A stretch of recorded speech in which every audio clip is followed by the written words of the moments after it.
मैं ये नहीं कहता, ना ही ये इम्प्लाई कर रहा हूँ कि सब कुछ बुरा ही हुआ, अच्छा भी बहुत कुछ हुआ, मगर देर पा नहीं था। अब क्या मुख्तलिफ किया जाएगा आपकी बार अगर आप आते हैं, क्योंकि सबसे बड़ा चैलेंज आपके लिए मईशत ही है।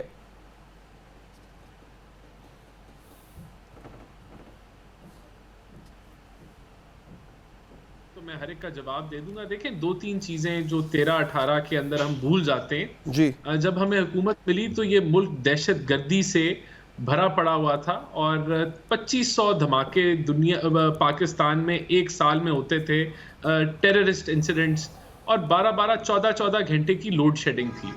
तो हमने इन दोनों मामलात को टर्न अराउंड किया और उसके साथ हमने टैक्स टू जीडीपी जो 9% पे थी उसको हम 13% पे लेके गए। आपने कहा कि हमने जो है वो डॉलर को रोकी रखा, तो पहले 3 साल तो करंट अकाउंट डेफिसिट पे प्रेशर ही नहीं था, 1 से 2-3 अरब का खसारा था, और आखिरी 2 सालों के अंदर सीपेक रिलेटेड इंपोर्ट हुई जिससे करंट अकाउंट डेफिसिट में बिल्कुल फर्क पड़ा। लेकिन अगर आप उसको डिटेल में स्टडी करें तो कैपिटल गुड्स जो हैं, मशीनरी और लोहा, और ये इस चीज की इंपोर्ट थी जिसका मतलब था कि मुल्क के अंदर प्रोजेक्ट्स लग रहे हैं, सीपेक की जो है वो कंस्ट्रक्शन हो रही है, और ये सारे दीगर मामला थे। मैं एक एक का जवाब दे सकता हूं, लेकिन क्योंकि आपका सवाल आगे का है, देखें, एक नंबर एक IMF का एक ही मुआहदा मुकम्मल हुआ पाकिस्तान की तारीख में, वो 13-16 में मुकम्मल हुआ, वो PMLN की हुकूमत ने मुकम्मल किया। आज जो आप बेहतरी थोड़ी बहुत देख रहे हैं डॉलर के अंदर, मामलात के अंदर, उसकी एक वाहिद वजह यह है कि हम जब हुकूमत छोड़ के गए तो हम के गए, हम बिजली भी आखिरी हफ्ते में बिजली भी महंगी करके गए, पेट्रोल भी महंगा करके गए, जिसका मतलब ये है कि हमने जो जाली फील गुड फैक्टर होता है करते जाते और चीजों को सस्ता कर जाते और मुल्क को एक नए बहरान में फेंक जाते, अवाम को खुश कर जाते आरजी तौर पे। नहीं, ये तो बिल्कुल नहीं कहा, मईशत को जो है वो अर्ज किया देर पा। मैं आपने एक बात की, मेरा ज़िमनी सवाल इसमें ले ले मेरे नॉलेज के लिए। आपने कहा सीपेक प्रोजेक्ट्स के ऊपर जो चीजें हमें चाहिए थी उनकी प्रोक्योरमेंट पे डॉलर्स खर्च हुए, तो ये मतलब हुकूमत अपने पल्ले से लगा रही थी, तो व्हाट अबाउट दैट फाइनेंसिंग जो चाइना ने करनी थी उसमें, उसका क्या सर? नहीं, वो फाइनेंस, वो FDI तो आई, वो FDI आई, लेकिन इंपोर्ट बिल आपका बढ़ा। वो फॉरेन डायरेक्ट इन्वेस्टमेंट में शो हुई कि आपकी FDI आ रही है, लेकिन आपके जो उससे रिलेटेड जो कुछ हमारा पोर्शन था, हुकूमत ने पूरा करना था, वो उसकी इंपोर्ट रिलेटेड चीजें जो हैं वो बिल्कुल इंपोर्ट बढ़ी। इसकी अगर आप गहराई से इंपोर्ट को स्टडी करेंगे तो उसमें मैंने आपको बताया कि कैपिटल गुड्स के अंदर इजाफा है और चीजों में इजाफा है, और आखिरी साल हमने डीवैल्यूएशन की, रुपए की हमने मार्केट बेस्ड डीवैल्यूएशन की। प्रॉब्लम क्या आया कि जब तसलसल बरकरार ना आया, देखें, हम एक डॉलर लिक्विडिटी क्राइसिस में फौरन चले गए, ताखीर से IMF के पास गए, उसके बाद इंडस्ट्रियलाइजेशन होनी थी, वो नहीं हो पाई।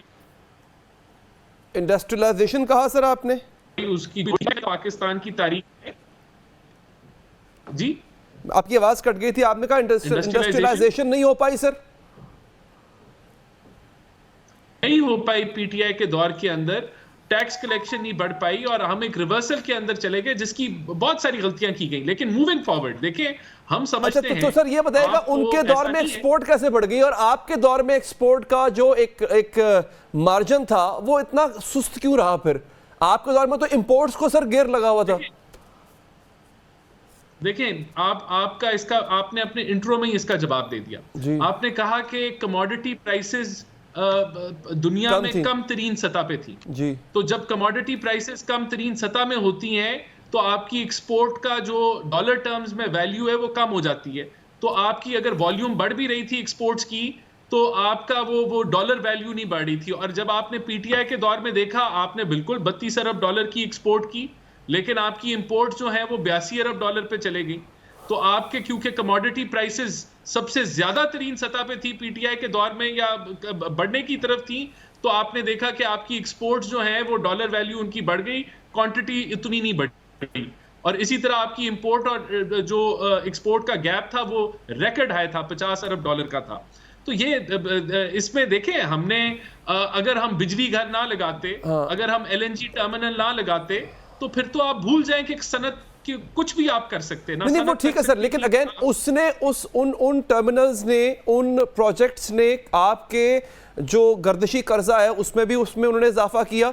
और हाँ, इन्होंने एक और काम भी किया था, शायद आपको याद होगा, पीटीआई के दौर में आपका जो करंट अकाउंट डेफिसिट था वो सरप्लस में भी गया था। अब ये दो चीजें आपके, और कोरोना भी था, ये दो चीजें फिर आपके दौर में नहीं हो पाई हैं सर। देखिए, कोरोना ने तो आपकी बैलेंस ऑफ पेमेंट क्राइसिस को बहुत इंप्रूव कर दिया। पाकिस्तान का मसला ही बैलेंस ऑफ पेमेंट क्राइसिस का है। कैसे इंप्रूव किया? आपका 4-5 अरब डॉलर का जो कर्जा है वो मौखर हो गया, आपको वो रिलीफ 5-6 अरब डॉलर की मिल गई, जो आपका कर्जा मौखर हो गया। कुछ आपको इंजेक्शन मिल गया, 2-2.5 अरब डॉलर का जो कोरोना कोविड रिलेटेड था वो मिल गया। फिर आपको बेनिफिट ये हुआ कि इंपोर्ट्स कोविड के शुरू में बिल्कुल पेट्रोलियम प्राइसेस कोलैप्स हो गई। आपका सबसे बड़ा इंपोर्ट आइटम पेट्रोलियम प्राइसेस का है, जो 28 अरब डॉलर तक चला गया, वो बिल्कुल गिर गया। तो वहां से आपका एक्सपोर्ट इंपोर्ट का गैप की रिलीफ आ गई, आप सरप्लस में चले गए।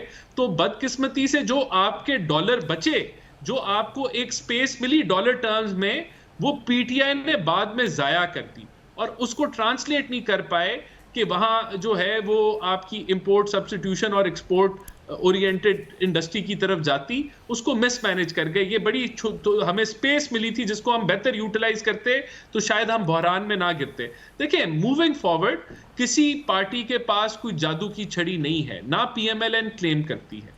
मुमकिन तौर पे आपको आने वाले ये मार्च में जब ये स्टैंड बाय एग्रीमेंट खत्म होता है, आपको एक और आईएमएफ के प्रोग्राम में जाना होगा जो स्ट्रक्चरल रिफॉर्म्स के लिए होगा, जिसको एक्सटेंडेड फंड फैसिलिटी। अब ये स्ट्रक्चरल रिफॉर्म कैसे? देखिए सर, अगेन मैं दोबारा कह रहा हूं सर, इन तमाम चीजों में आपने, मैं मान भी जाता हूं लम्हे के लिए आपने बहुत अच्छा काम किया, but it was mostly it was adhocism.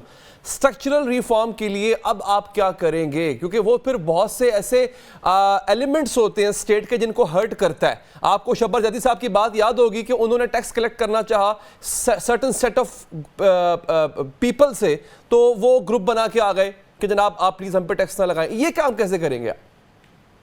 देखें, बस एक मैं आपको जवाब दे दूं, एडहॉकिज्म से आप 240 अरब डॉलर की जीडीपी को 315 अरब डॉलर की जीडीपी नहीं बनाते। इसके अंदर पॉलिसी इंटरवेंशन थी, अच्छी गुड गवर्नेंस थी, जिससे हमने 32-35% जीडीपी को एनहांस किया 5 सालों में। देखें, मैं समझता हूं, मैं आपको दिल से कह रहा हूं, अब हमारे पास माशी तौर पे गलतियां करने की गुंजाइश नहीं।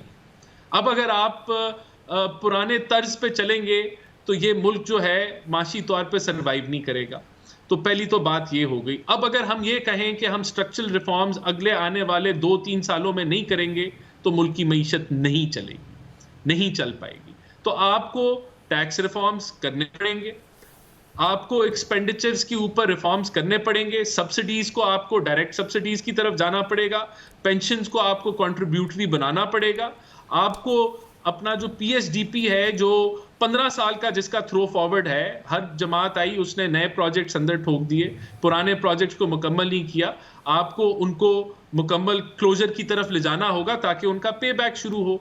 आपको अपनी ये हर लिहाज से $1 का भी अगर करंट अकाउंट डेफिसिट आप करेंगे, $1 से भी अगर आप $1 भी आप करंट अकाउंट डेफिसिट की तरफ लेके जाएंगे तो उस डॉलर का जवाब देना होगा